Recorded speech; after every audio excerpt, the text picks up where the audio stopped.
राजस्थान के सीकर जिले में मारे गए कुख्यात गैंगस्टर राजू टेहट की हत्या के बाद जिस तरह से नागौर के सांसद हनुमान बेनीवाल को जान से मारने की धमकी दी गई थी और कहा गया था कि लॉरेंस बिश्नोई गैंग ने सोशल मीडिया के जरिए धमकी दी है और ये कहा है कि 13 दिसंबर को हनुमान बेनीवाल को मार दिया जाएगा। उसके बाद राजस्थान की पुलिस ने बहुत ही मुस्तैदी दिखाते हुए आरोपी को हैदराबाद के तेलंगाना से गिरफ्तार किया गया और जब उसके नाम का खुलासा हुआ उसका नाम रामदेव बताया गया।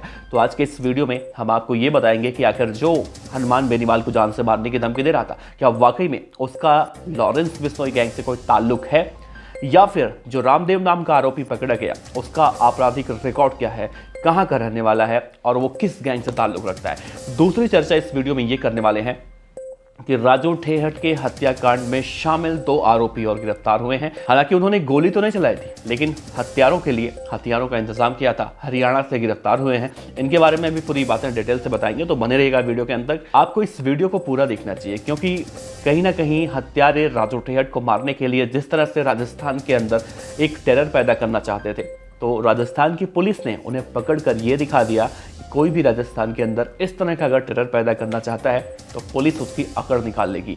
और साथ ही आपको इस वीडियो को देखकर एक अंदाज़ा और लग जाएगा कि हर कांड में जिस तरह से लॉरेंस बिश्नोई का नाम लिया जाता है तो क्या वाकई में लॉरेंस बिश्नोई सभी कांडों में शामिल होता है या फिर नहीं। तो बने रहेगा वीडियो के अंत तक क्योंकि इस वीडियो में हम आपको एक एक बातें बहुत ही विस्तार से बताने वाले हैं। नमस्कार, मेरा नाम है देवनाथ पांडे और आप देख रहे हैं BDF न्यूज़ की क्राइम सीरीज खलनायक, जिसमें हम आपको रोजाना सुनाते हैं अपराध की दुनिया की छोटी और बड़ी खबरें। राजस्थान के सीकर जिले में मारे गए कुख्यात गैंगस्टर राजू टेहट, जिसे ये कहा गया कि वो गैंग वॉर में मारा गया है या फिर उसकी लॉरेंस बिश्नोई गैंग से दुश्मनी थी। कई बातें तो ऐसे निकल कर आई कि राजू टेहट को इसीलिए मारा गया था क्योंकि राजस्थान के अंदर रोहित गोदारा अपना टेरर पैदा करना चाहता था। तो अभी इन सब बातों की जांच पड़ताल चल रही है, लेकिन राजू टेहट की जैसे ही हत्या हुई वैसे ही नागौर जिले के सांसद हनुमान बेनीवाल वहां पर पहुंच गए और विरोध प्रदर्शन करने लगे। साथ में उनके समर्थक भी बहुत ज़्यादा संख्या में थे और वो ये मांग करने लगे कि जब तक राजू टेहट के हत्यारे गिरफ्तार नहीं हो जाते तब तक वो इस तरह से अपना प्रदर्शन जारी रखेंगे। प्रेशर बहुत ज़्यादा एक सांसद जब बैठता है धरने पर तो होता है। और इसी बीच सोशल मीडिया पर एक पोस्ट आता है और इस पोस्ट में ये लिखा था कि राजू टेहट तो मारा गया, अगला नंबर हनुमान बेनीवाल का, 13 दिसंबर को हनुमान बेनीवाल को मार दिया जाएगा। साथ ही इस पोस्ट के बाद हनुमान बेनीवाल के ही पार्टी के युवा जो मोर्चा के उपाध्यक्ष हैं कमलेश कुमार मीणा, उनके पास एक मोबाइल नंबर से भी फ़ोन आता है और उनसे भी ये कहा जाता है कि हनुमान बेनीवाल को 13 दिसंबर को मारा जाएगा और तुमको भी साथ में मार दिया जाएगा। इस सब शिकायत लेकर कमलेश कुमार मीणा जयपुर के रायसर थाने में पहुंचते हैं, शिकायत दर्ज कराते हैं और उससे पहले ही 7 दिसंबर को डिडवाना थाना के कांस्टेबल रिचपाल अपने थानाध्यक्ष से यह शिकायत करता है कि हनुमान बेनीवाल को जान से मारने की धमकी सोशल मीडिया पर एक रामू नाम के फेसबुक आईडी से दिया गया है। और जो थाना प्रभारी होते हैं बनवारी लाल, वो इस पूरे मामले की जांच पड़ताल के लिए जो है निकल जाते हैं और जांच पड़ताल की जाती है। आईपी एड्रेस से उस आरोपी की लोकेशन ट्रेस की जाती है। तो पहले तो छत्तीसगढ़ निकलता है, बाद में हैदराबाद के तेलंगाना से उसे गिरफ्तार किया जाता है। अब सोचिए कि अपराधी भी कितने हाईटेक हो चुके हैं, कभी वो छत्तीसगढ़ होते हैं तो कभी तेलंगाना पहुंच जाते हैं, लेकिन अपराधी ये भूल जाते हैं कि पुलिस उनकी बाप होती है। अगर पुलिस अपने पर आ जाए तो अपराधी कहीं भी नहीं छिप सकते। तो यही कुछ देखने को मिला। सांसद हनुमान बेनीवाल को जान से मारने की धमकी देने वाले आरोपी को हैदराबाद के तेलंगाना से गिरफ्तार किया गया। उसे आज कोर्ट में पेश किया गया। कोर्ट में पेश करने के बाद 4 दिनों का रिमांड लिया गया है और 4 दिनों में उससे पूछताछ की जाएगी।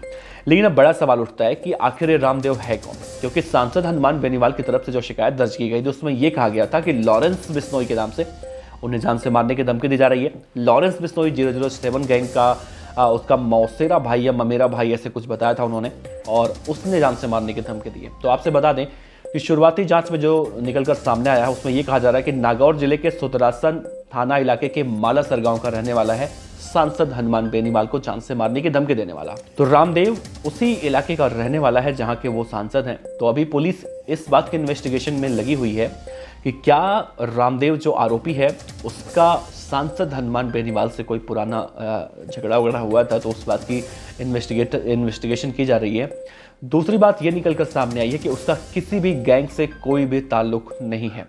जी हाँ, आपने सही सुना, लॉरेंस बिश्नोई के नाम से धमकी दी जा रही थी, लेकिन अभी तक जांच पड़ताल में निकल कर सामने आया है कि लॉरेंस बिश्नोई का इसमें कोई भी लेना देना नहीं है। तो आप इससे समझ सकते हैं कि लॉरेंस बिश्नोई के नाम का किस तरह से फ़ायदा उठाया जा रहा है या फिर लॉरेंस बिश्नोई के नाम पर एक डीपी पर फोटो लगा के कोई भी कहीं भी धमकी दे देता है। हमने ठीक वही देखा, हनुमानगढ़ इलाके में भी वैसा ही कुछ देखने को मिला। शुरुआत में ये कहा गया कि लॉरेंस बिश्नोई गैंग के बदमाशों ने वहाँ पर इस तरह का कांड कर दिया, लेकिन जब बाद में गिरफ्तारी हुई, निकल कर सामने आया, तो उसमें भी लॉरेंस बिश्नोई का नाम कहीं भी किसी भी तरीके से सामने नहीं आया। उसके नाम का इस्तेमाल करके बदमाशों ने फ़ायदा उठाने की कोशिश की थी। तो यहाँ पर हम लॉरेंस बिश्नोई का पक्ष नहीं ले रहे हैं, बस हम क्लियर करना चाहते हैं कि आजकल अपराधी इतने ज़्यादा हाईटेक हो चुके हैं कि बड़े बड़े बदमाशों के नाम पर उनकी फ़ोटो का इस्तेमाल करके कहीं ना कहीं रंगदारी का खेल खेल रहे हैं।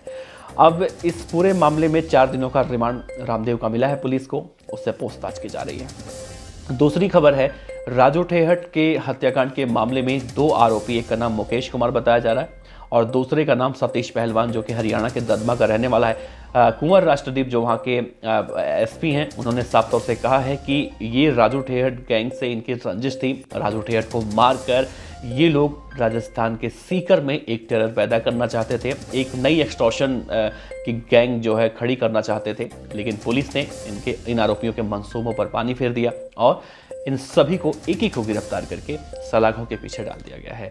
तो फिलहाल इन दोनों बदमाशों से भी पूछताछ की जा रही है और रहा रोहित गोदारा, तो रोहित गोदारा की भी तलाश की जा रही है और उम्मीद है कि बहुत जल्दी रोहित गोदारा भी राजस्थान पुलिस की कस्टडी में आ जाएगा।